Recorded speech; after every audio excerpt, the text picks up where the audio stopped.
El psicólogo de la imaginación, que define la posibilidad de la imagen por el dinamismo del sueño, debe justificar la invención de la imagen. En el ejemplo que estudiamos, el problema planteado es absurdo. ¿Es la semilla el sol de la manzana? Poniendo en ella bastante ensueño, claro que se necesita mucho, se acaba por hacer que esta pregunta sea válida oníricamente. Cyrano de Bergerac no esperó el surrealismo para hacer frente con alegría a las preguntas absurdas. En el plano de la imaginación no se ha equivocado, puesto que la imaginación no se equivoca nunca, porque la imaginación no tiene que confrontar una imagen con una realidad objetiva. Hay que ir más lejos. Cyrano no esperaba engañar a su lector. Sabía bien que el lector no se engañaría. Ha esperado siempre encontrar lectores a la altura de sus imaginaciones. Hay una especie de optimismo de ser en toda obra de imaginación. Buenas tardes amigos, bienvenidos de nuevo a Puentes de Papel por este canal de contenidos audiovisuales llamado Hora 60. Yo soy Agustín Mazzini y estamos acá para tratar un ratito sobre la poesía, sobre el oficio literario, sobre el quehacer literario. Y esta cita que les leía es de un filósofo, se puede decir filósofo, pero ha sido bastante, ha abarcado bastante géneros distintos del saber, que es Gastón Bachelard. Sobre todo se lo reconoce como un epistemólogo, se ha dedicado a esa área específica de la filosofía, tiene su nombre sobre todo consagrado en ese aspecto. Si ustedes los buscan en YouTube, en Wikipedia, incluso en los manuales de texto, va a aparecer como un epistemólogo, como un hombre que se abocó a el estudio del conocimiento. Pero lo que tiene que ver con lo que vamos a ver hoy es porque él ha analizado, hay un libro interesantísimo que es de donde viene esta cita que les estaba leyendo, se llama La Poética del Espacio. La Poética del Espacio para mí es un libro fundamental para el que le guste la poesía, pero también para el que le guste la filosofía, para el que quiera ver sobre todo esta relación entre filosofía y poesía. En algún programa lo volveremos a retomar, porque también hay otras personas que hablan de la relación de la poesía con la filosofía y cómo el ser de las cosas se manifiesta finalmente en la poesía más que en la filosofía. Esto lo decía, no lo digo yo, lo dice Martin Heidegger. Así que en ese sentido tengo algún aval. Después también está la poética de Aristóteles, que bueno, también trata lo que es ese gran género antiguo, donde la poesía cumplía también el rol de conservar tradiciones, de ser una narración, bueno, etcétera, pero que también hay mucho contenido para ver la relación o de cómo un filósofo clásico puede tener una opinión o cómo puede plantear la poesía. A mí me parecía interesante traerles esto, porque este programa lo titulé La imaginación, la poesía y Gastón Bachelard, porque él lo que rescata o lo que intenta trabajar dentro de este libro que dicho sea de paso, el otro día la escuchaba o la leía, no recuerdo si fue una entrevista a la artista plástica Marta Minujín, que le preguntaron que dijera 3 libros, que si tiene que nombrar 3 libros, que nombrara algunos, y el primero fue La Poética de Gastón Bachelard. Los otros 2 no me acuerdo, pero lo que más me acuerdo es que fue uno de los primeros que nombró. Vamos a estar desarrollando alguno de estos fragmentos y vamos a ver cómo se materializa en algún autor, sobre todo franceses, pero después en el último bloque ya me quiero estar dedicando a cómo se relaciona un director de cine en particular, que yo siempre digo que es poeta, junto con otros, con Luchino Visconti, con Fellini, bueno, junto a todos esos me parece que este que vamos a ver en el último bloque es el que mejor materializa en la imagen a Gastón Bachelard, que también es muy curioso porque no solo se aboca al estudio de la imaginación, también lo relaciona mucho con el psicoanálisis. Y habla mucho de la poesía como la manifestación del ser, pero del ser individual, no del ser racional, digamos, el ser racional ese que compartimos todos por el mero hecho de ser personas y de estar dotados de razón. Entonces habría como una generalidad del ser, ¿no? Como que de alguna forma todos somos iguales porque estamos igualados por la razón. Pero cuando ya aparece el psicoanálisis, ahí hay como una ruptura absoluta en donde el individualismo o el individuo se hace más profundo. Entonces es el ser de cada uno el que se manifiesta. Bueno, Bachelard lo trabaja dentro de su obra abocado a el espacio. Es decir, analiza distintos espacios de la poesía, como son la casa, el nido, el adentro y el afuera. Hay mucho de esto, yo leyéndolo a Bachelard después me di cuenta que hay mucho de este autor que vimos, de Hugo Mujica, en sus ensayos, aunque Mujica me parece que lo lleva a un terreno un poco más místico. En cambio Bachelard es bien un epistemólogo, entonces habla del conocimiento de la poesía y de cómo eso puede ser interpretable, cómo la importancia de la imaginación en la poesía, ¿no? Pensaba justo en los simbolistas franceses. Él escribe bastante posterior, él vive toda la época de ebullición del surrealismo, cita muchísimo a Paul Eluard, tiene un libro de análisis de los poemas del uruguayo, pero más francés que uruguayo en realidad, que es el conde de Lautremont. También un poeta magnífico, ojalá una gran influencia para Alejandra Pizarnik, ya lo estaremos viendo, quizás podemos hacer esa relación Lautremont-Pizarnik, pero se me acaba de ocurrir. Pero bueno, a la luz de todo esto que les contaba, a mí me parece que dentro de ese simbolismo francés, o esa idea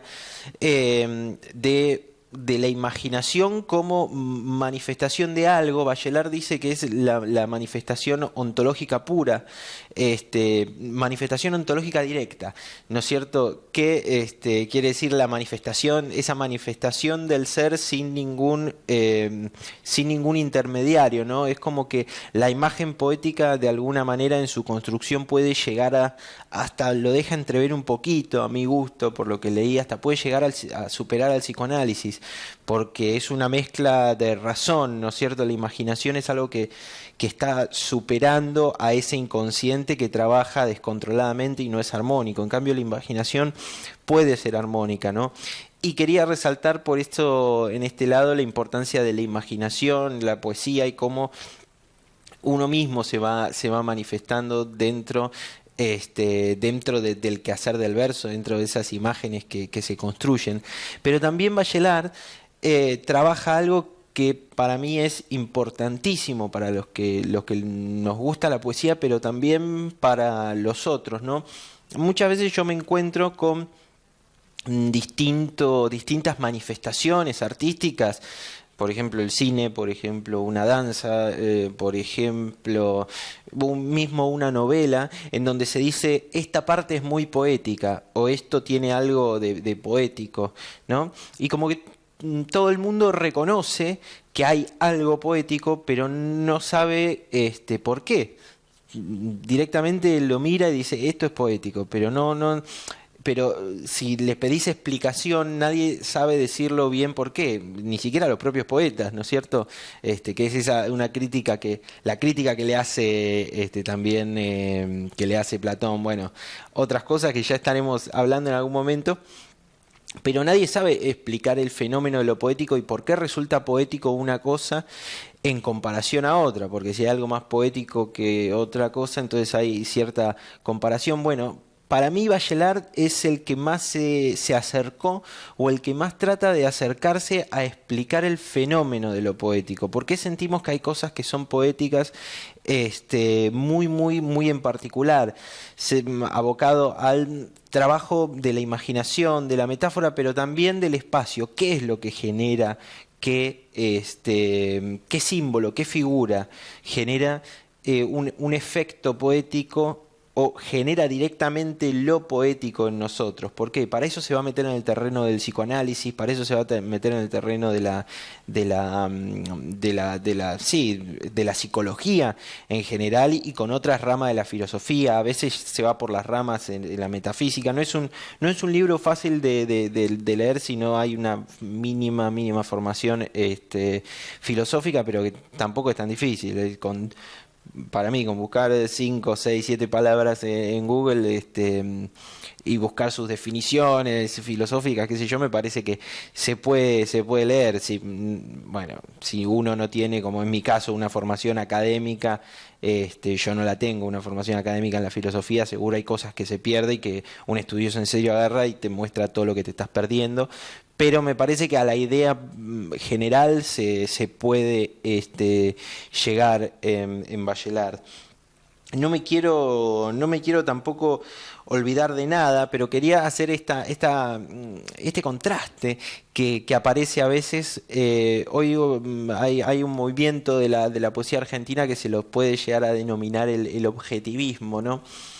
Y yo cuando hacía este programa lo pensaba como algo completamente como la otra cara de la moneda, ¿no? El subjetivismo puro es lo que plantea Gastón Bachelard y con los autores también que trabaja Bachelard. Ese ser manifestándose y de alguna forma analiza o ve o piensa sobre los símbolos que se van repitiendo, sobre las figuras que se repiten y por qué algunos generan tal cosa u otros generan tal otra. Está dividido en capítulos, aparece la casa como ese refugio.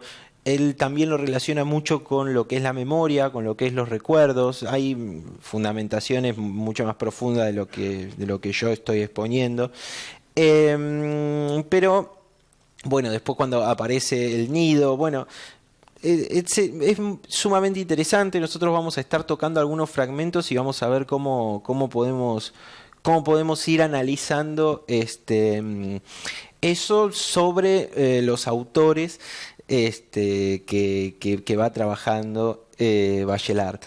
Y que podemos llegar a trabajar nosotros acá. Así que esto fue como una pequeña presentación. Ahora vamos a volver y vamos a abocarnos a fragmentos y a ver cómo esto se aplica. Pero bueno, los dejo unos minutitos y ya estamos de nuevo por acá por Puente de Papel para seguir charlando de poesía, de Bachelard y de la importancia de la imaginación que se necesita en toda buena poesía. Así que ya volvemos. Hay que estar en el presente, nos dice Bachelard. Hay que estar en el presente de la imagen, en el minuto de la imagen. Si hay una filosofía de la poesía, esta filosofía debe nacer y renacer con el motivo de un verso dominante, en la adhesión total a una imagen aislada, y precisamente en el éxtasis mismo de la novedad de la imagen. La imagen poética es un resaltar súbito del psiquismo, relieve mal estudiado en causalidades psicológicas subalternas. Nada general ni coordinado tampoco puede servir de base a una filosofía de la poesía.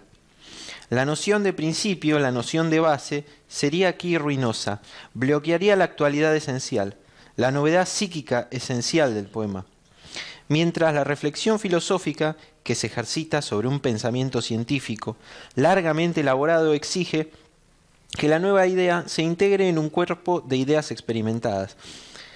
Cuando más tarde nos retiramos a la relación entre una imagen poética nueva y un arquetipo dormido en el fondo del inconsciente, tendremos que comprender que dicha relación no es hablando con propiedad causal. La imagen poética no está sometida a un impulso, no es el eco de un pasado, es más bien lo contrario. En el resplandor de una imagen resuenan los ecos del pasado lejano. sin que se vea hasta qué profundidad van a repercutir y extinguirse. En su novedad, en su actividad, la imagen poética tiene un ser propio, un dinamismo propio. Procede de una ontología directa. Y nosotros queremos trabajar en esta ontología.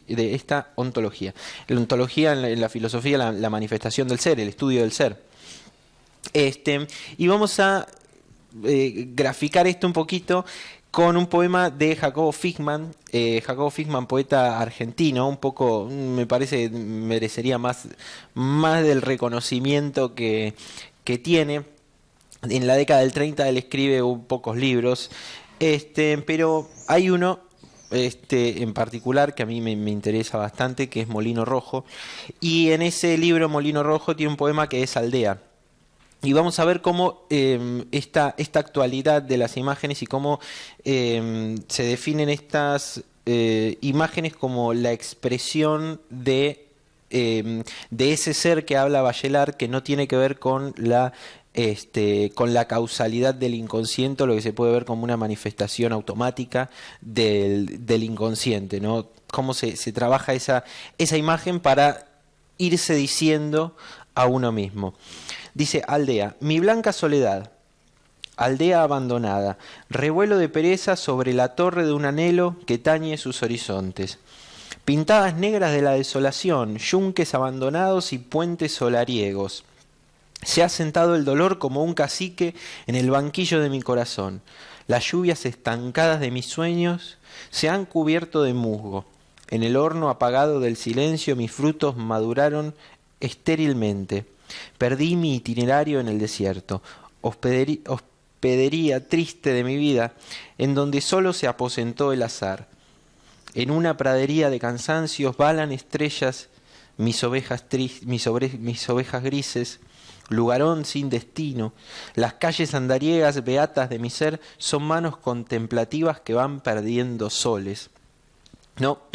Y acá aparece la actualidad de la imagen y cuál es de alguna manera la novedad que va planteando Bachelard. Justo en este final para mí se ve muy bien, ¿no? Cuando habla de manos contemplativas que van perdiendo soles.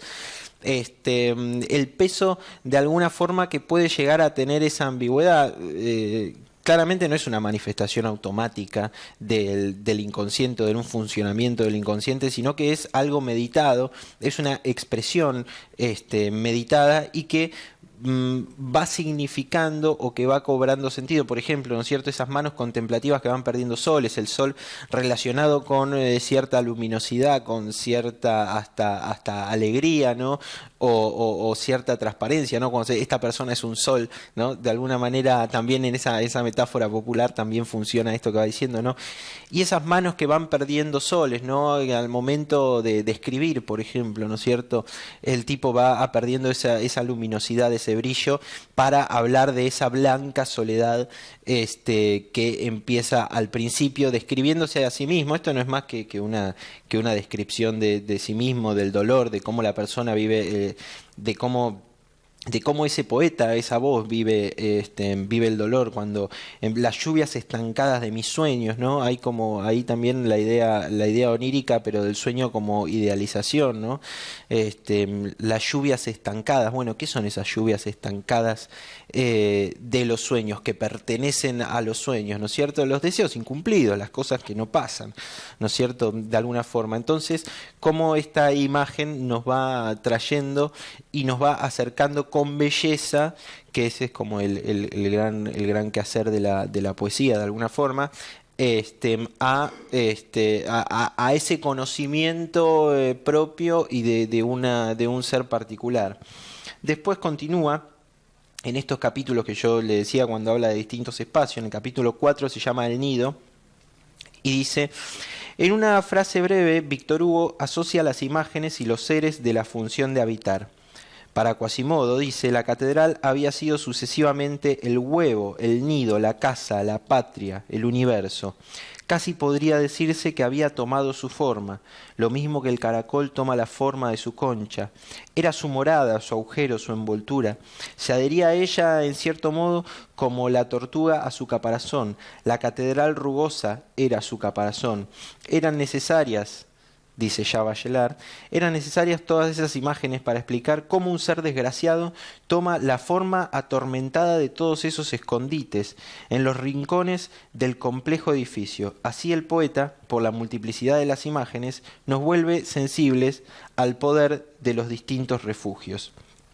Y acá un poeta, lo cito a Arthur Rimbaud, poeta del simbolismo francés, donde dice: el cuarto está alado y por el suelo, esparcidas en torno de las camas, hay vestidos de luto. El cierzo áspero del invierno, gimiendo en el umbral, exhala por la casa su silencio entristecido. Se nota en todo esto que algo falta. ¿No hay una madre para los pequeños, madre de sonrisa fresca y triunfante mirada?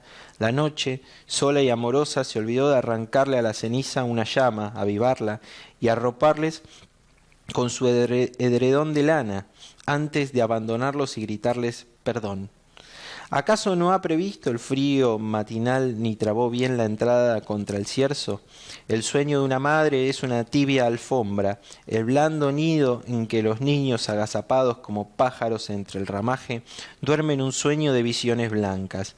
Es este un nido sin calor ni plumas, en el que los pequeños pasan frío, no duermen, y tienen miedo, un nido, tal vez helado por el amargo cierzo, ¿no? Y ahí ya también, ¿no? Me parece que se aprecia este trabajo y esta metáfora. Es un fragmento de un poema en donde habla de los huérfanos de la calle que va viendo Rimbaud. Entonces, como la casa cuando describe esa casa y ese nido, pasa a tener solamente, no solamente sobre una descripción. Ese también es bastante, en algunos poemas, especialmente el mérito de Rimbaud, desde mi punto de vista, que el tipo puede estar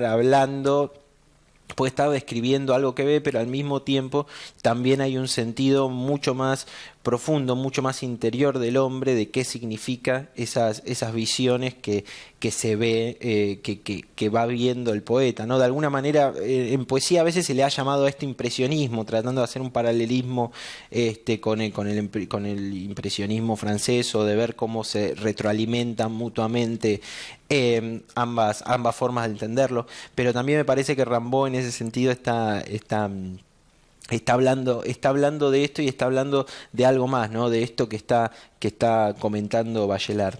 Después hay otro fragmento que es la casa, es el segundo capítulo. Ese me parece a mí el más interesante del libro La poética del espacio, que dice: la casa natal es más que un cuerpo de vivienda, es un cuerpo de sueño.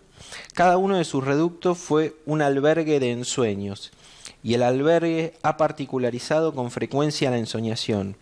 Hemos adquirido en él hábitos peculiares de ensueño. La casa, el cuarto, el granero, donde estuvimos solos, proporcionan los marcos de un ensueño interminable, de un ensueño que sólo la poesía, por medio de una obra, podría realizar.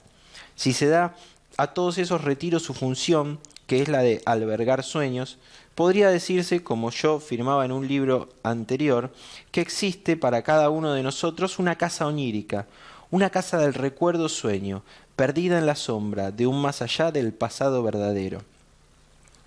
Y sigue en este poema Rimbaud diciendo: ya vuestro corazón lo entiende todo. Ellos no tienen madre. No hay una madre en casa y su padre está lejos. Una criada vieja se ha ocupado de los niños. Los pobres están solos en una estancia helada, huérfanos de 4 años solamente, y he aquí que despierta en sus mentes un recuerdo alegre. Pero ¿cómo ha cambiado la casa desde entonces? Un fuego que crepitaba vivo en la chimenea e iluminaba todo el viejo cuarto, y los reflejos rojos de la hoguera se divertían al contornear los muebles barnizados, ¿no? También seguimos de alguna manera trabajando sobre lo mismo, ¿no? Cuando habla en algún momento de esa estancia helada en la casa, ¿no es cierto? es un estado del alma, ¿no es cierto? No es solamente una descripción de esos huérfanos, sino que está hablando de qué les pasa por dentro, qué les pasa en los recuerdos cuando habla de la casa, ¿no? La casa, de alguna manera, ahí ya no pasa a ser solamente el espacio donde alguna vez esos huérfanos vivieron antes de que su madre estuviera ahí dentro, sino que también se pierde la orfandad también indica esa pérdida de recuerdos, de alguna forma, la pérdida de ese sueño que parece la felicidad o que es la felicidad dentro de lo que dice Rimbaud, contrastado con esta estancia helada de unos huérfanos abandonados en la calle, ¿no? Hay como toda una construcción de la imagen que eso representa para Rimbaud, que no es solamente ver huérfanos abandonados en una calle, sino que es también lo que a él le genera y lo que él interpreta que se le genera a esos niños abandonados. De alguna forma también ya está explícitamente puesta la palabra recuerdos, es decir, que de alguna forma no es azarosa esta relación que se establece entre casa, recuerdo, la casa donde se adquieren hábitos, bueno, esos hábitos perdidos después por la orfandad. Me parece que Bachelard se refiere de alguna manera o le interesa trabajar sobre esto. Pero bueno, no me quiero entretener mucho más porque después de este bloque nos queda un gran poeta del cine que para mí trabaja con los conceptos de Bachelard. Así que vamos a verlos. Traje dos videitos que van uno tras otro. Primero es uno de Bachelard en vivo hablando, que es ya la primera vez que lo había visto. Habla, bueno, por supuesto habla en francés, yo no comprendo francés, pero para tener sobre todo el testimonio de una imagen. Y después de un escritor de la cátedra Alfonso Reyes, ya hemos hablado de esa cátedra cuando tocamos el tema de Gonzalo Rojas, donde se va tratando distinta parte de la agenda de la poesía, de la literatura en general.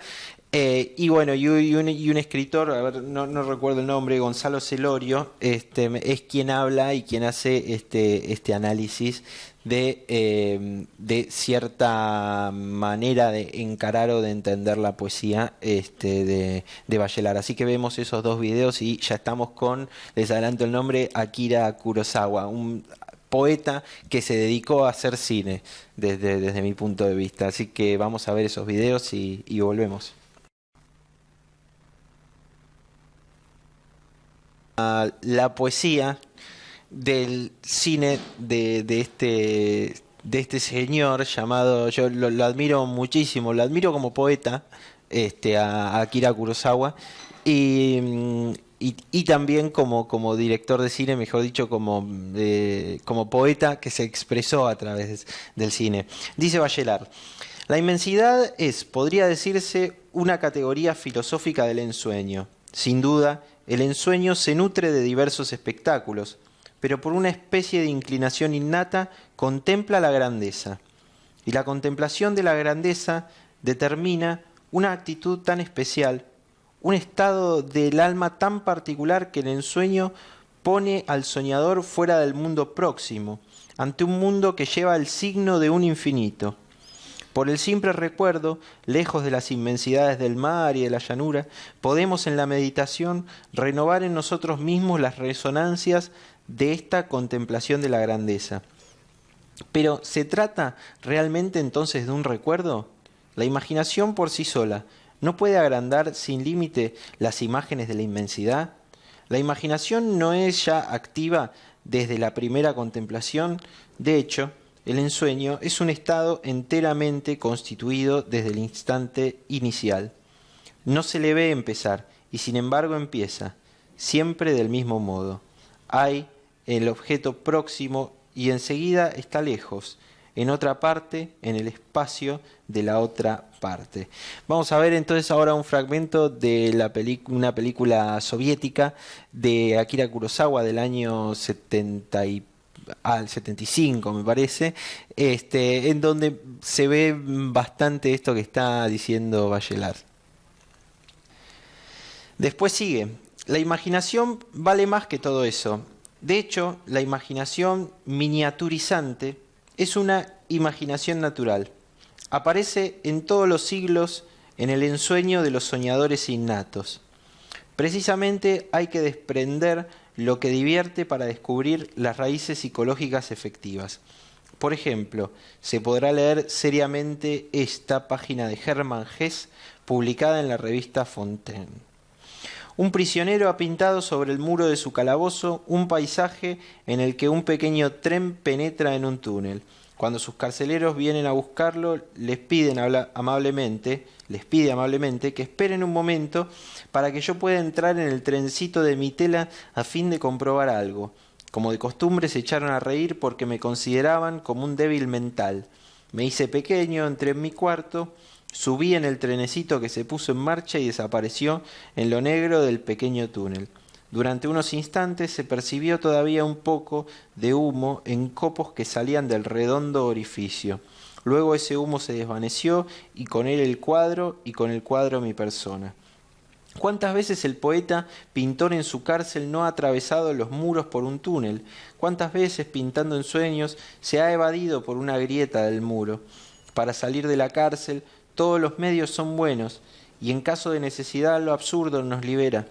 Así, si seguimos con simpatía al poeta de la miniatura, si tomamos el trencito del pintor encarcelado, la contradicción geométrica queda redimida, la representación es dominada por la imaginación. Vamos a ver entonces ahora este fragmento de los sueños de Kurosawa para ilustrar un poco cómo sucede esto en la imagen cinematográfica. Estas imágenes finales de Kagemusha, ¿no? A mí me pareció que se veía muy bien el tema de la exageración y de hacerse con la exageración de la imagen y de aún exagerarla más, ¿no? Esa imaginación, ¿no? Y ese peso dramático que se le puede dar y que de hecho le da a Akira Kurosawa a este final de Kagemusha. En donde aparece el ser manifestándose de alguna manera en esa guerra, en ese peso dramático, en esa cámara lenta que de alguna manera trasciende el objetivo principal de contar una historia que termina de esa manera, sino que es de alguna forma lo que miren lo que somos capaces de hacer los hombres, ¿no? Eso es lo que está diciendo esa exageración del peso dramático, no es una guerra así nomás. También lo de la miniatura y la idea del meterse en la imaginación que aparece en este cuadro de Van Gogh, cuando el soñante de los sueños de Akira Kurosawa entra a vivir un poco, a vivir dentro de ese cuadro de Van Gogh. Y bueno, y también en el primero encontramos esa idea de la inmensidad, de lo inabarcable, lo onírico, ¿no? Lo que le pasa. Son películas que recomiendo, como recomiendo toda la obra de Kurosawa en sí, un tipo además muy admirado por todos los que le roban de alguna manera, o por todos los que lo han tenido como maestro, sin duda un maestro excepcional. Y un poeta que decidió hacerse director de cine. Así que hasta acá espero que les haya interesado. Quería hacer un poco hincapié sobre la imaginación, sobre la poesía, retomar alguna idea de esto de que comentaba recién, ¿no? A veces sentimos o percibimos, podemos intuir que hay algo poético y no sabemos por qué, como en la poesía, o en la narrativa, o como vimos ahora en el cine, ¿no? Me parece que esta es como la explicación que le puede dar Bachelard a por qué esas escenas o esos momentos los podemos calificar de poéticos, ¿no? Con qué energías se están jugando y con qué sueños, con qué escenario onírico se está jugando, por qué hay belleza ahí y por qué se manifiesta lo poético de esa manera y en ese espacio, cómo el espacio hacia lo poético. Después Kurosawa también tiene cosas que no me entran en una hora, pero por ejemplo, a veces el clima exterior de Kurosawa también tiene que ver con el adentro y el afuera. El clima exterior que se manifiesta alrededor de un personaje en realidad tiene que ver con lo que les está pasando dentro a esos personajes. Entonces también ahí hay un juego con esto que hablamos, del afuera y del adentro. Bueno, sin duda la mirada de ese guerrero también y todo lo que había pasado, esa guerra también describe un poco el sentimiento de desolación y de devastación que tiene ese guerrero. Bueno, ahí juega lo poético, ¿no? Ese diálogo entre el adentro y el afuera, entre la inmensidad y toda la combinación de estos factores.